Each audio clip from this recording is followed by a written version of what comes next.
तीनों रहे गवाह।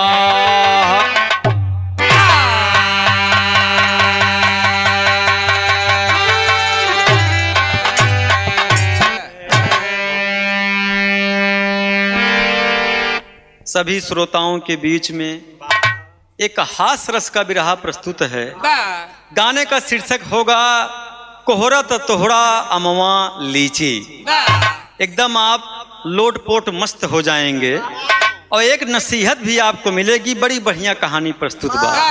तीन दोस्त हैं दोस्त, एक ही यादव जी, एक ही पंडित जी और एक ही धोबी जी। तीनों में जान इतना गहरा प्यार रहन कि तीनों जने आज मस्ती में रहियाई दिए। क्या कहना है दोस्त?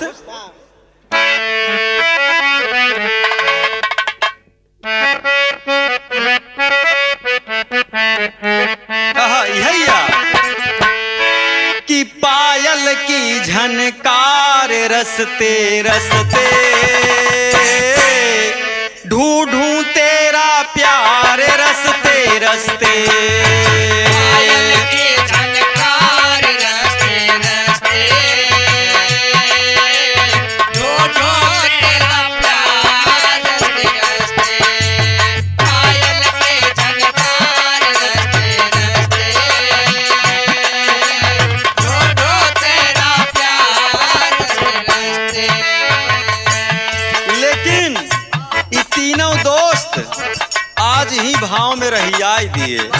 कहीं चलते हैं, कहीं घूम के आते हैं। क्या कहना है दोस्त? तीनों चले सिधार रसते रसते पहुंचे राजा द्वार हंसते हंसते।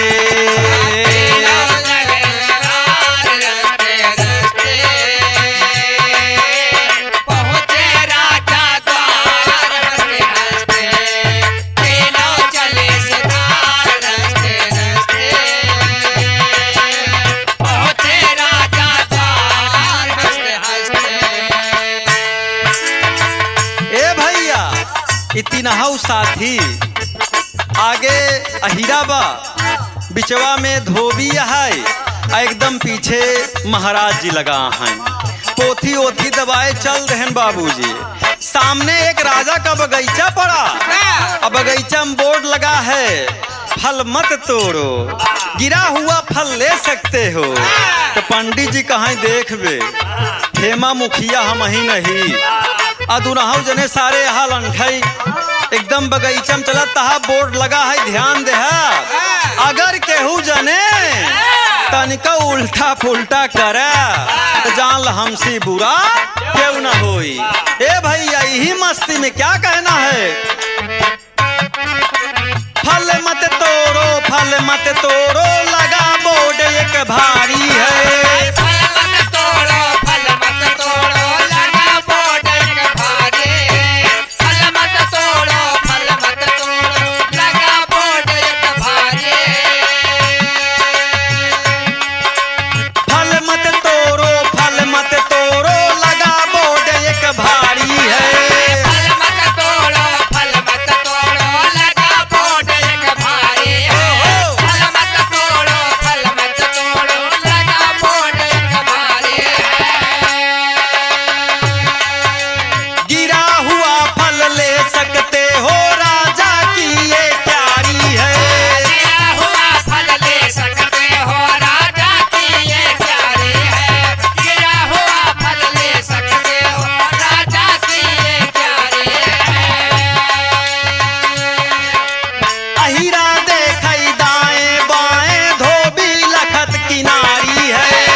भैया तीनहु जने ही मस्ती में चला आवत हैं।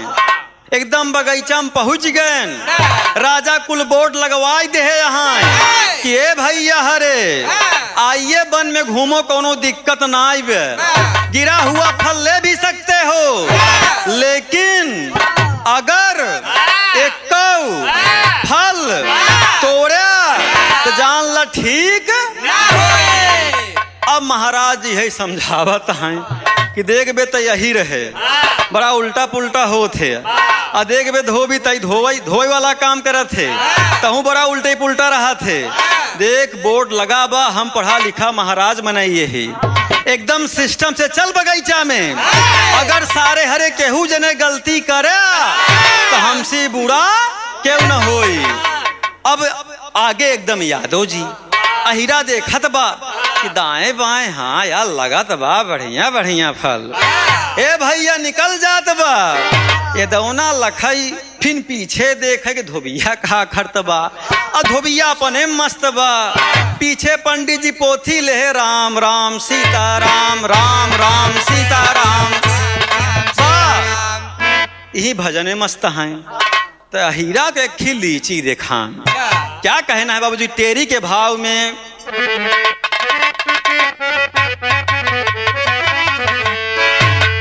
कि मोरे राम झांसा में लासा झंझट में लसे, हाँ झांसा में लासा झंझट में लसे, अरे अहिरा पंडित धोबी तीनों लिए पिछासा, झांसा में लासा झंझट में लसे।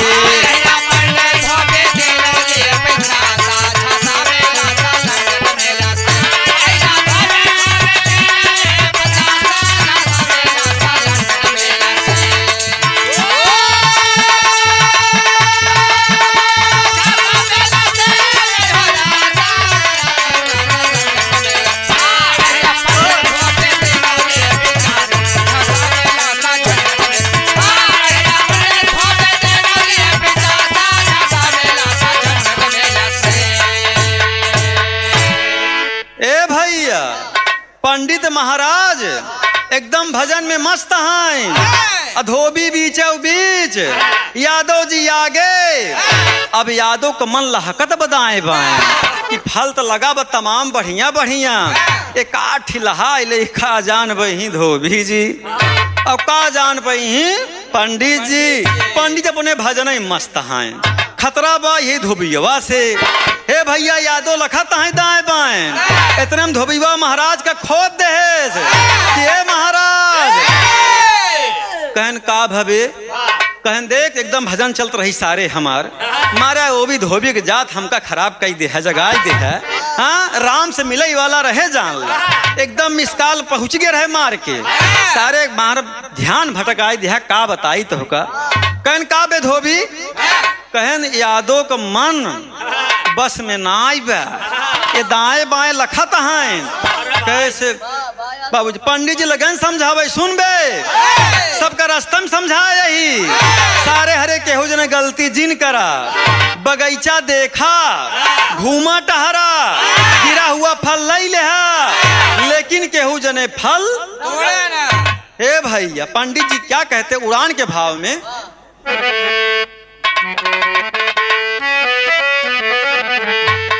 कि पंडित कहाँ बगीचा देखो सुंदर है फल भारी, पंडित कहाँ बगीचा देखो सुंदर है फल भारी, अरे हीरा आगे धोबी बीचे पंडित रहे पछारी हो, झांसा में लासा झंझट में लसे, अरे तीनों गलती कैले लागल पीर पियासा, झांसा में लासा झंझट में लसे।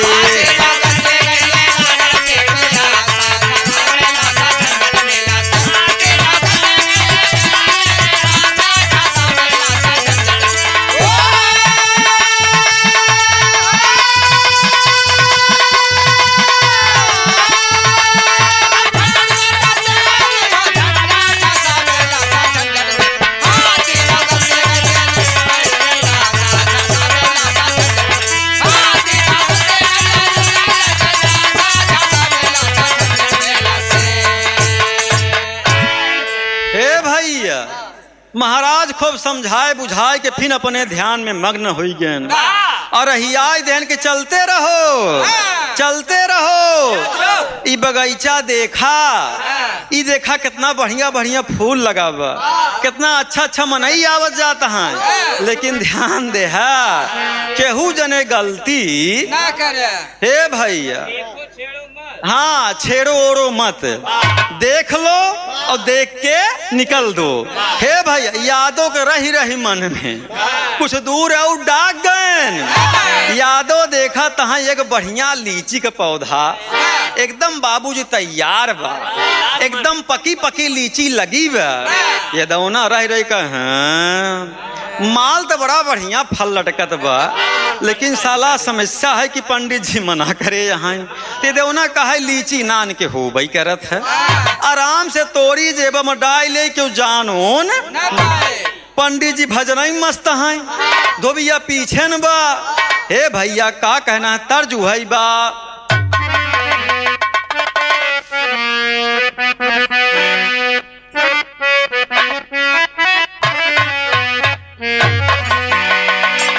देखा राकेश भैया, ये सब खाटी गीत है, माटी गीत है, पुरनिया हमार गायन हमहू सब गाई थी और सबका कही थी गावई चाहिए।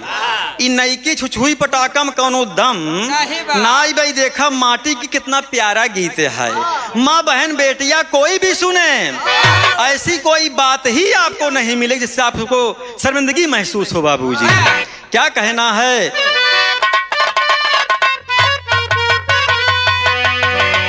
ए भैया उतार गोरी झूलनी, अरे सजना बोलावई उतार गोरी झूलनी।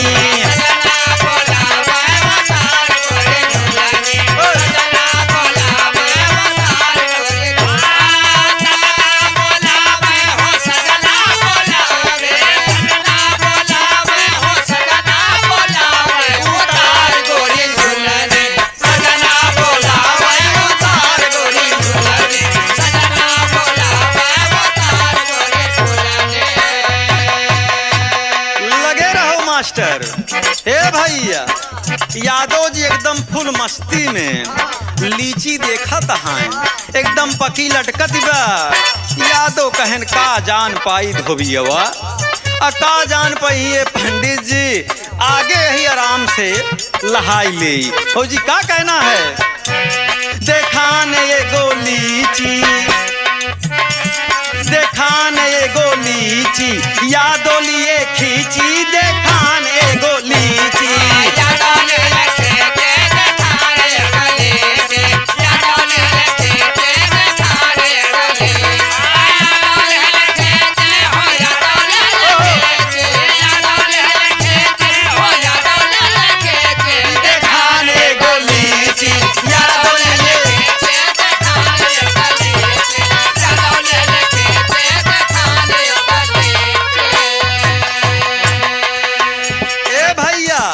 यादव लहान बैठाइल हैं, डार लागे न और माई बाबूजी आराम से लीची तोड़ के मास्टर लागे न वही लुंगी में दबावा एकदम कि का जान पही धोबी और का जान पही पंडित जी।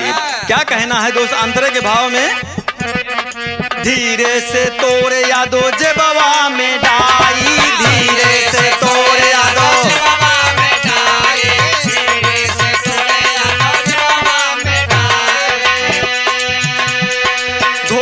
लखत रहा दिहले बताई, धोबी लखत रहा।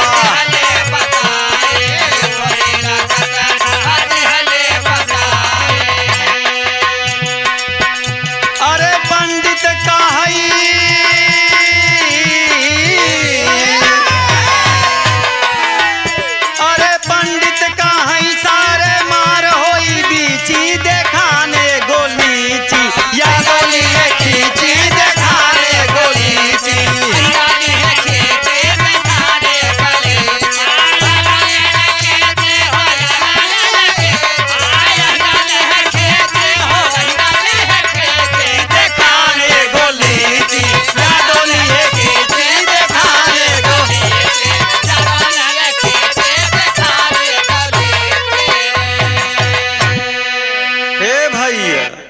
यादों के बर्दाश्त ना आई भवा। आगे पहुंचन आराम से डार ऐसे झुकाएन आ झुकाए के बाद लीची तोड़ के वही लुंगी में दबा आइल हैं। आ धोबिया लखत रहन का ये पंडित जी कहन का भवे फिर चिल्लाने तई तई बिना मतलब ही चिल्लाता है। इतनी बढ़िया देख बगीचा देख फूल देख फल देख तो कहाँ ध्यान लगावत है बीच बीच में। अब धोबिया कहा ये महाराज कहन बड़ी ज्ञान का बात यह है। कहन का फसावे कहन की यादव मना करत रहा आराम से नवाई के लीची तोड़ ले से। अब पंडित कहन देखा यही बरे कहत यादव बेकार जात होत है। एक रास्ते में समझाए रहे हीरा कहन कि उल्टा पुल्टा काम ना करे। बतावा ये आराम से लीची इतना कहे के बाद मना करे के बाद लहाई ले से। कहन देख बे धोबिया भले यादव तोड़ लेहन जाय दे लेकिन तई कुछ तोड़े ओड़े। अब धोबिया का है यादव लहान तो मतलब रास लीला हम करी तो पाप लीला।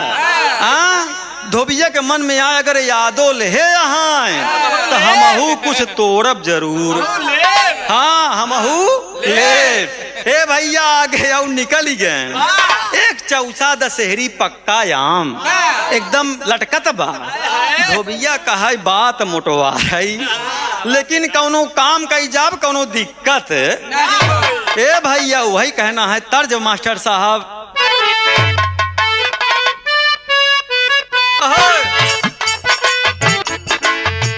माई कहाँ की बेटी निंगरे बियाह बइयो बपई कहाँ की बड़ी दूर हो।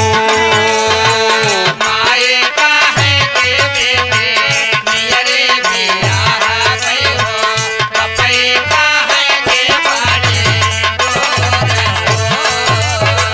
माई कहाँ की बेटी निंगरे बियाह बइयो बपई कहाँ की बड़ी दूर हो। ए भैया तो तर्ज या लेकिन भाव में का कहना है। जब धोबिया आगे और पहुंच गया एकदम आम लटकत बच्चा उसा दशहरी। धोबिया के मन में आए हैं यादो लहान तो धोबी ना लहाए भाई कि कैसे बतावा पीछे हम रही। वही धोबिया बाबूजी का काम करता है क्या कहना है।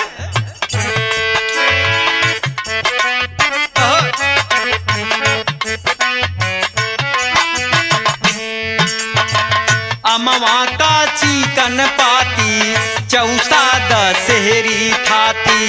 अमवा का चिकन पाती चौसा दशहरी थाती। धोबी तोड़ डरिया नावाई जी। लमवा के चिकन पाते चौसा दशहरे खाते धोबी तोड़ डरिया नावाई जी। लमवा के चिकन पाते चौसा दशहरे खाते तोड़े नारिया ए भैया अब धोबिया आराम से उहाऊ लगा उहई आम तोड़े एकदम पक्कल पक्कल बा। आराम से बाबूजी का काम कर तोड़े के बाद अब यादो देखत बसारी हऊ लई ले सब बतावा का करी हम। और जी का कहना है। लुंगी में लिया छुपाई देखई पंडित खिसियाई। लुंगी में लिया छुपाई देखई पंडित खिसियाई। टूटी आज टांगारी तो हार जी। लुंगी में लिया छुपाए करने के दुनिया जाता गारी को लुंगी में लिया छुपाए करने के दुनिया जाता गारी को दुनिया जाता गारी को दुनिया जाता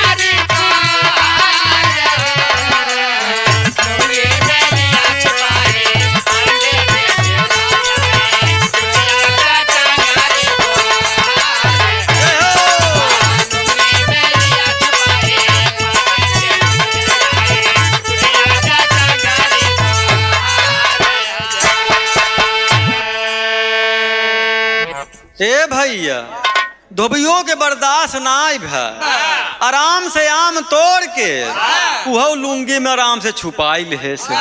अब हीरा कहे देखा हम तोड़े तो बताई दे रहन पंडित जी का, अपना लहान तो हम के का बताई। वही कहा ये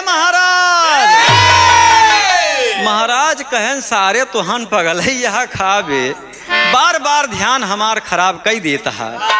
जान एकदम राम के पास पहुंचे वाला रही थी, जैसे मिसकाल मार एकदम तैयार हुई थी, तुरंत सारे अपन मिसकाल मार दे थे। कहन अब का भवे, कहन देखा महाराज धोबी जी ए नहू लाई लेहन, कहन एक आ लेहन, कहन आम तो पंडित जी लागेन सोचे ये सारन बड़ा खराब हैं यार, इनका सारे ना को हम दोस्ती यारी करें इनसे, बिना मतलब के इनका अपन साथी बनाई ले है। बतावा बोर्ड लगा है, बगिया देखा था और लगा है कि फल मत तोड़ो, इतना रास्ते में समझाए, लेकिन सार पहले अहिर शुरुआत करे धोबिया लहाई ले है से। तो पंडित जी सोचता है कि हम कहे पीछे रही, हमहू कुछ लहाई, भाई पद का पद ना कहा तो पद रोवत है। ए भैया पंडित जी कुछ आगे और बढ़ गए, आगे देखा तहाँ एक छान छाई है, छानी के ऊपर बड़ा के कोहड़ा एकदम जाने ले एकदम तैयार बा। पंडित के मन में आई कि हमरे बरे यही ठीक परी। ए भैया का कहना है, वही कहन सुना, यादव लेहन ठीक करन, धोबी लेहन वह ठीक करन, तो पंडित ले ही तबई ठीक होई। ए भैया वही कोहड़ा देखान, अब पंडित जी अपन निकाल लेहन बाबूजी गमछाऊ है। क्या कहना है तर्जबा,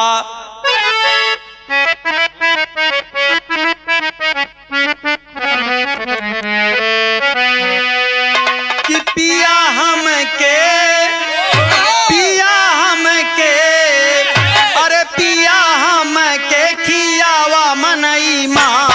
लियावा जिया उलझन में, पिया हम के खियावा मनई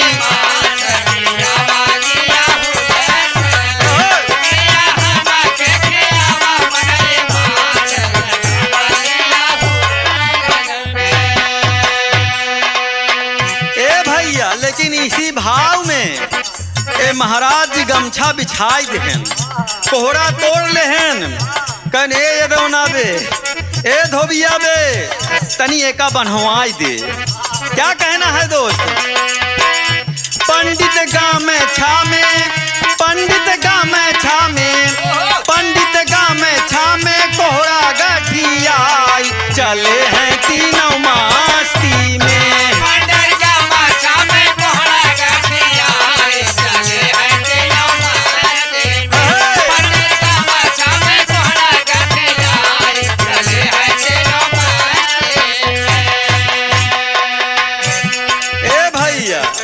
पंडित जी कहन कि अब सबका हिसाब बराबर हो गया। यादो लीची लेहन, धोबिया साराम लहाए, तो महाराज कोहरा गठियाई लेहन।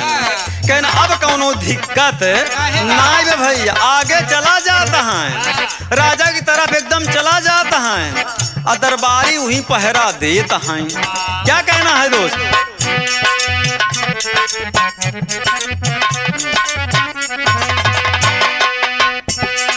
चार दरबारी पहरा देते, तीनों गए घेराई रामा, चार दरबारी पहरा देते,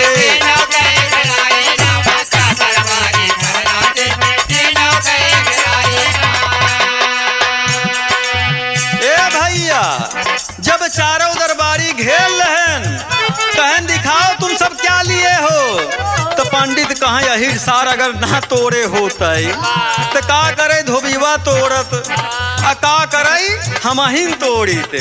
वही कहना है दोस्त, चार दरबारी पहरा देते, तीनों गए घेराई रामा, चार दरबारी पहरा देते,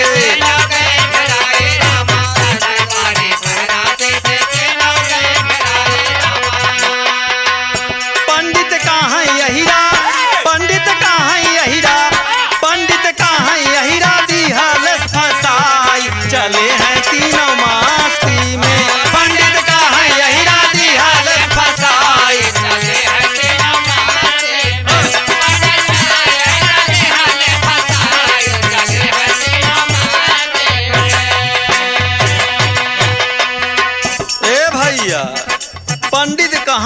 सार हमका लोग को फसाई दे से। अगर ये गलती ना करे होत तो आज हम फल उल कुछ तोड़ित ना। और जोन सम्मा गठियाए है पिठाई पे लादे है या वहीं रास्ते में पकड़ जाओ। दरबारी कहते महाराज तीनों लोग क्या लिए हो? महाराज कहन देखा हम लोग सन्यासी मनई यही जाए दे काहे परेशान कर। कहन ना ये बताओ लिए क्या हो? कहन कुछ नहीं रास्ता में आवत रहे वही गिरा उरा पाए उठाई ले। कहन नहीं तो हाल लोग का पहले चेक होई तुम लोग लिए क्या हो? दरबारी बाबूजी पकड़ लिए वहीं पर तो पहले लगा नंबर यादव जी का। कहन चेक कराओ क्या लिए हो? तो यादव सोचत है हमार तो नान के है यही बे कौनो दिक्कत नीलेश कौनो दिक्कत। धोबिया कहा यार मोर एकदम चौसा दशहरी बा जैसे फोड़ा फुंसी भाई बे हम तो फंसी जाबे। पंडित जी कहा सारे तबो तो रहन का ठीक है सारे मेन गति मोर ही है सारे समय कोहरा बतावा हम कहाँ छुपाऊ? ए भैया दरबारी एक कौ नहीं मानन लागन चेक कराई तो यादव के पास भैया चांद लीची पान एकदम ताजा फल तोड़ा गया है। लगा नंबर धोबिया का। धोबिया का चेक करन कहन काल है यहाँ पे। धोबिया कहा महाराज सरकार गरीब मनई यही कुछ नहीं। कहन ये क्या दबाया है बे नीचे लुंगी के? कहन सरकार हमारे फोड़ा फुंसी भाई वे कहन सारे ढेर बाढ़ के बाबा। अब पंडित जी डर कमारा खड़े बाप रे बाप हमार का हाल हो आज भगवान आई जाना अरे के चक्कर में बिना मतलब ही फंसाई। हे भैया सिपाही हाथ डाई देहन धोबी का आम निकाल लेहन और देखा तहाँ आम से बाबूजी बहत यह एकदम चोपी बहत यह जान ला। कहन बस बस ताजा फल सारा यह तोड़े बा चल साइड में। अब पंडित कहत है सारे असली गथ्य मोर बा। अब बतावा हम का काम करी? पंडित कुछ समझिन नहीं आए वही कोहरा निकालेन पिठाई से धोते के नीचे लुकाई लेहन। कहन महाराज तू का ले यहाँ? कहन ए सरकार भाई का बताई यजमानी कई देव तोहार फ्री में पैसा वैसा ना ले बई। कहन निचवा का लुकावत हा जहाँ धोतिया पहने यहाँ। कहन ई निचवा का लटकाए यहाँ? कहन जाना भैया। कहन का? कहन हमरे हाइड्रोसील भैया हाइड्रोसील भैया। कहन ढेर बाढ़ गई बा। कहन महाराज एकर कराई दे होते। कहन विचार करते ही तैयारी में बाटे यही फगुनाटे पहुंच जा भाई। हाँ वे भैया ले कहीं सदरबारी कहें ना इतनी बड़ी कहाँ हाइड्रोसील होत है हमारे यहाँ तमाम मनाई के भाई रही एकदम समय। कहन ना पंडित जी पक्का कुछ ले है यहाँ? कहन ना ये जमान कुछ ना ले है हमका जाय देते लड़किया घरे रख लखत हैं परेशान हैं। कहन ना बिना चेक करे ए भैया चांद बिना चेक करे हाँ बिना टोए कि तुम्हारी हाइड्रोसील कितनी बाढ़ी है हम तो का जाय ओए ना दे। सिपाही लई लेहन साइड में महाराज के नीचे हाथ डाल देहन और देखा तहाँ समय कोहरा। कहन देखो हाइड्रोसील इसके हुआ था। कहन का बताई तो का महाराज कथा सुनावत है राम राम का भक्त है बतावा समय चोरी करते रहा। कहन भैया जाय देते। कहन नहीं बिल्कुल नहीं सबका राजा के सामने पेशी हुई राजा के सामने पहुंच गए। तो क्या कहना है दोस्त? राजा अपनी सजा सुनाए तीनों खड़े समनवा रामा। राजा अपनी सजा सुनाए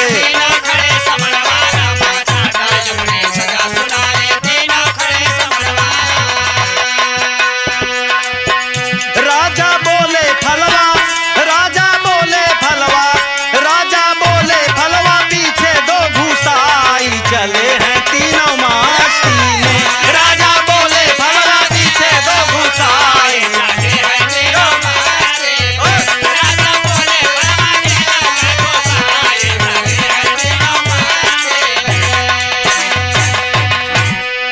भैया राजा कम दिमागदार ना ही रहन। भैया धर्मेंद्र कहने एक काम करो, बताइए इनका अपराध क्या है। तो बाबूजी दरबारी लगे बताने, कहीं क्यों आम लेहेबा, क्यों लीची लेहेबा, क्यों कोहरा लेहेबा। कहे नहीं बतावा, राजा कह रहे हैं कि बतावा जब बोर्ड लगाबा हुआ लिखाबा तो ये लोग गलती काहे बरे करन। तो राजा कम दिमागदार ना आई रहा। कहे से काम करो दरबारी, कहन का करी, कहन इनका ले जे कहूँ ही चौराहा उराहा पे तीनहु जाने का तीनों फल थमाई दे। कहन कैसे महाराज, कहन मोहेक भले नहीं कहूँ और से इनके एकदम फिट कर दिया। तो दरबारी कहन महाराज कोहरा जे लेबा उ तो बड़वार बा, उ कैसन जाई। कहन अगर नहीं सम्मा जात बा तो का काट काट भर दो। भैया पंडित जी कहन सारे बिना मतलब के फंसे। यादो बड़ा खुशी बा, हमार तो नान के बा कौनो दिक्कत ना आई बा, आराम से अंदर लाई ले। धोबिया कहा खतरा तो मोरो बा, भाई गुज्जा कैसे जाई ना समझ पाऊ। लेकिन जब कुसोली का नाम बरे आई तो बड़ा अपराध कह दे भाई, बड़ा कल्लाई यार। पंडित जी कहा सारे तो रहंग तब ठीक है, सारे मेन गत्य मोर है। हम बिचारे तई कोहरवा कैसे अंदर लेब। नंबर लग गवा, दरबारी लाइन लगाई देहन। ई बतावा पहले के तोड़े से। तो पंडित जी कहा सरकार पहले उहै ये दौना सार, कहन ओकरे बाद कहन कि उहै धोबिया लहायस, कहन ओकरे बाद कहन हमहू लहाए। कहन समझ गए, यानी आपका नंबर पीछे आएगा एकदम लास्ट में। तो बाबूजी यादव जी आयन साइड में। बाबूजी क्या कहना है, तर्ज खाटी प्रयागराज वही बात। अरे गजब की हूँ बहिनी, अरे गजब की हूँ बहिनी, अरे चिन्हू ना भतार हो, गजब की हूँ बहिनी।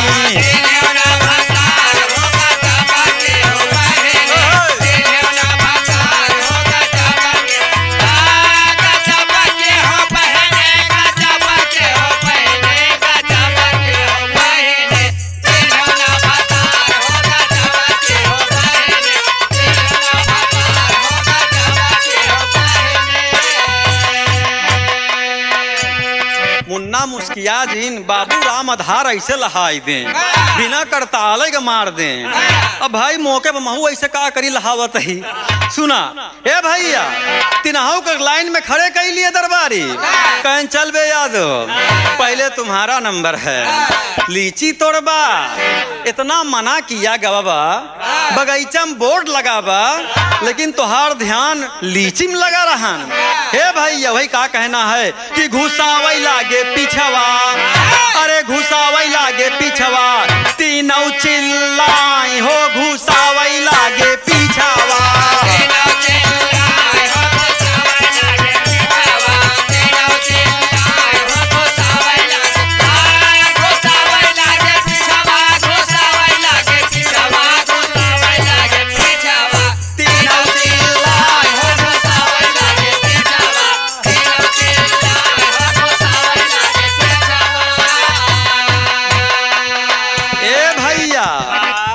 लाइन लगाए हैं जना कोनो प्रसादी बटती गया। अब यादों को हो जाता है कि हम का कौन टेंशन बा, हमार तो नान के लीचिन बा, आराम से जाई कोनो दिक्कत। धोबिया घबरात यार मोर समस्या बा, पंडित के एकदम बीपी हाई हो गई है। असली गत मोर बा, राजा कहन वैसे घुसेड़ द सबके। हे भैया का कहना है, अहीरा के लीची घुसी धोबी के आमावा, अहीरा के लीची घुसी धोबी के आमावा, अहीरा के लीची घुसी धोबी के आमावा। गुझता गाली जाई कुसुली बाझामावा,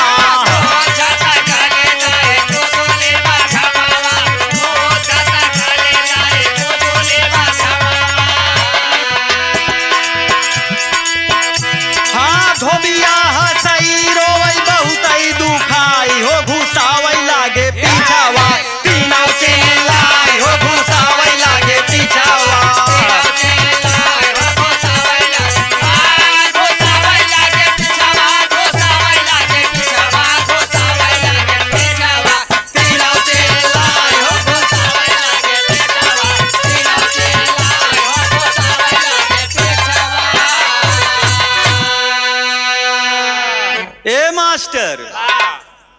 यादो तो बाबूजी छोड़ के है रहन। सिपाही एक हथौड़ा मारन, लीची पूरा अंदर। अब जब धोबिया का नंबर लगा तो धोबिया कहा सरकार दोहाई देत है हम आराम है आराम करे, यह जोन हथौड़ा ले ऐसे मरबल सब जान लफौसा फांसी हो जाई, एक काम करा आराम से।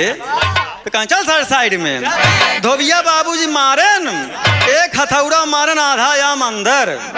जब आधा बजा धोबिया कहा था सरकार बहुत पिरात बा, हम का छोड़ देते।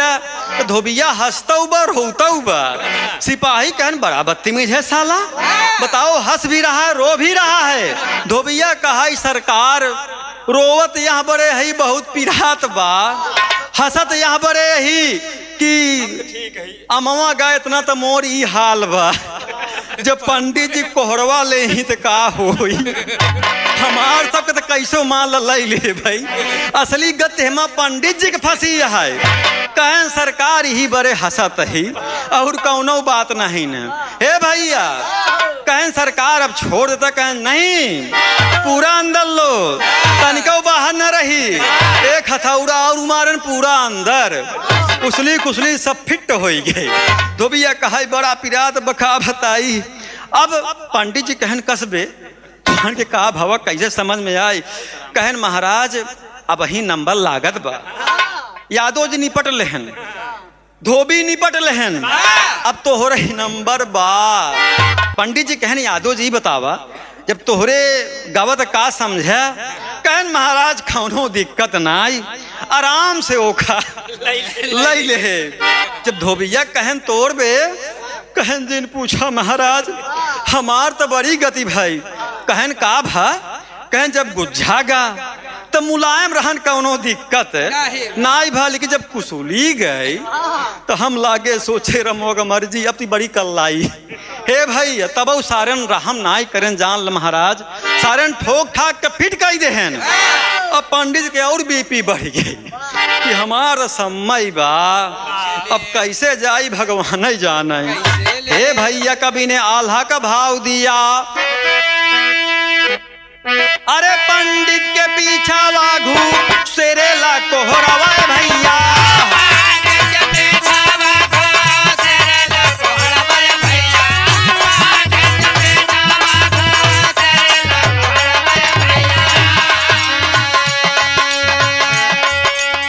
बोले महाराज कहाँ बहुत पीरा,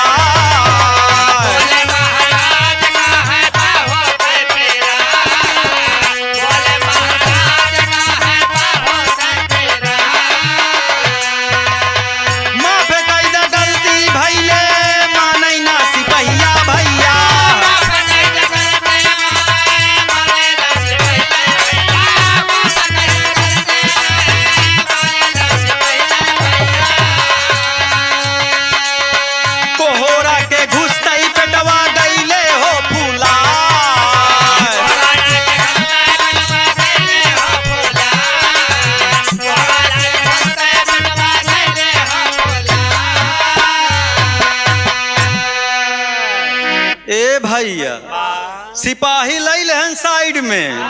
कहन महाराज तू तो ज्ञानी महात्मा रहे, पढ़ा लिखा रहे, तू गलती कर गया।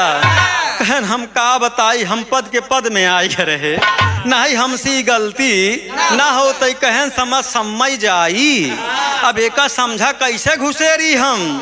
कहन भाई छोड़ देते। कहन बिल्कुल नहीं, सजा सबको मिले चाहिए बराबर। हे भैया लागन कोहरा घुसे रहे, अपन जनता यह जगह तनिक होबई करत। अब समय कोहरा कहाँ जाई। सिपाही कहने अगर समय ना जात होए हथौड़ा मार मार घुसेर दे। पंडित जी कहन अगर दू चार हथौड़ा मारे हमका तो लई बढ़न सारे। कहन भाई छोड़ दे। कहन बिल्कुल नहीं, सिपाही समय कोहरा। ए भैया लागन घुसे रही। पंडित जी समझ में ना आई आवत बा। जब एक हथौड़ा मारेन तो कोहरा फूट गया। कहन सरकार अब बतावा का करी। सिपाही कहन कौनो दिक्कत ना आई, एक आराम आराम घुसेर दे भाई। हे भैया लागन तोड़ तोड़ के भराई, पूरा पेट में भर दहन, एकदम महाराज का पेट जान ले से गुब्बारा फूल आइल।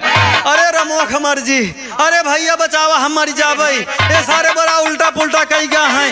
अब पंडित जी कैसी बतावें कि समय कोहरा पनास मंगलम किया गवा बा। ए भैया चलाएन बाबूजी, तो देखा शिक्षा मिलत है, दोस्ती यारी जरूरी है दोस्त, लेकिन ध्यान द ज्ञान ध्यान बहुत जरूरी है। अब देखा पढ़ा लिखा मनाई होई के दो लोग मूर्ख इंसान थे, उन्हीं के चक्कर में बुद्धिमानो इंसान खराब हो गया। न यादो तोड़ते न धोबिया लेता ही, न पंडित के मन में लालच। जान ल भैया लालच बुरी बला है। कहूँ समाज में जा ए भैया, अगर कौनो चीज लिखा पढ़ा गवा बा तो उस बात को हम सबको मानना चाहिए दोस्त।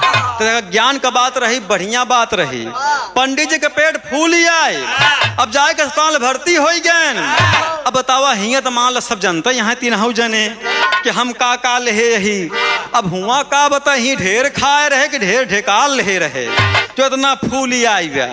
तो भैया देखा बढ़िया बात रही, एक हास रस का बिरहा आप सब सुनेंगे, आशा नहीं पूर्ण विश्वास है दोस्त आप सबको पसंद आएगा। अंतिम में क्या कहना बोझ दादा पंधारी के भाव है मास्टर साहब।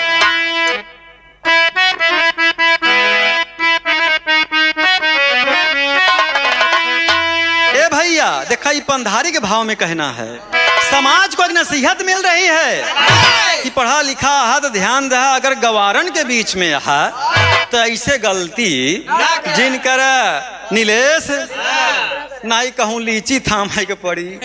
अब जनता यहाँ लीची मोहे से खाई जात है, राजा देखा था आम जनता यहाँ मोहे से गुज्जा गुज्जा अंदर कुसुली बहरे, लेकिन ध्यान दे वो पूरा समय खाए के पड़ा। कोहरा जनता यहाँ इया बिया सब। ए भैया तो क्या कहना है, अरे बुद्धि विवेक से चारों ओर प्रकाश कैले हा, अरे बुद्धि विवेक से चारों ओर प्रकाश कैले हा, अरे ऐसे के हा जिन्ना दनिया परिहास कैले हा।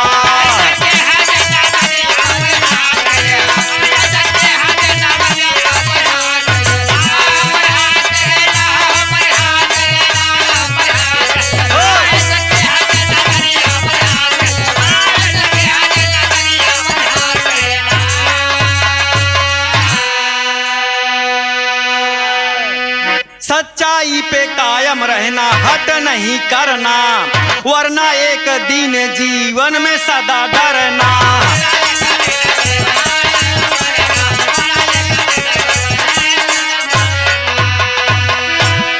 अरे दोस्त बनाओ इससे पहले दोस्त का परीक्षा ले हा, अरे दोस्त बनाओ इससे पहले दोस्त का परीक्षा ले हा, ऐसे कहा जिन्ना दनिया परिहास कैले हा।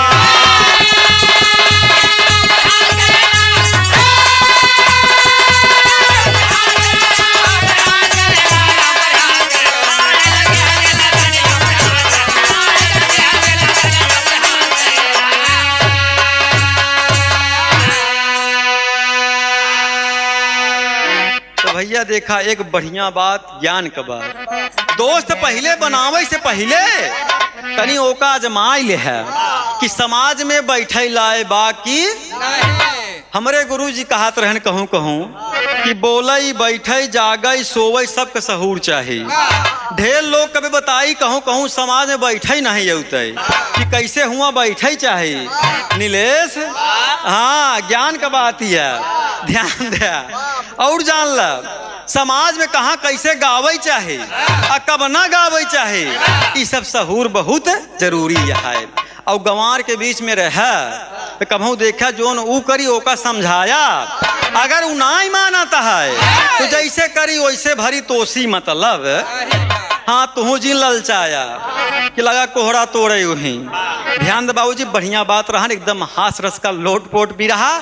अंतिम में क्या कहना है, खानदान का परिचय है कि पंत छवि ज्ञान के सागर कविवर राम आधार, पंत छवि ज्ञान के सागर कविवर राम आधार। है मिझूरा प्रयागराज से, अरे हैदर दिए सिधार हो झांसा में लासा झंझट में लसे। अरे लिखता कबीर पंथी भूपेंद्र कई बकवासा।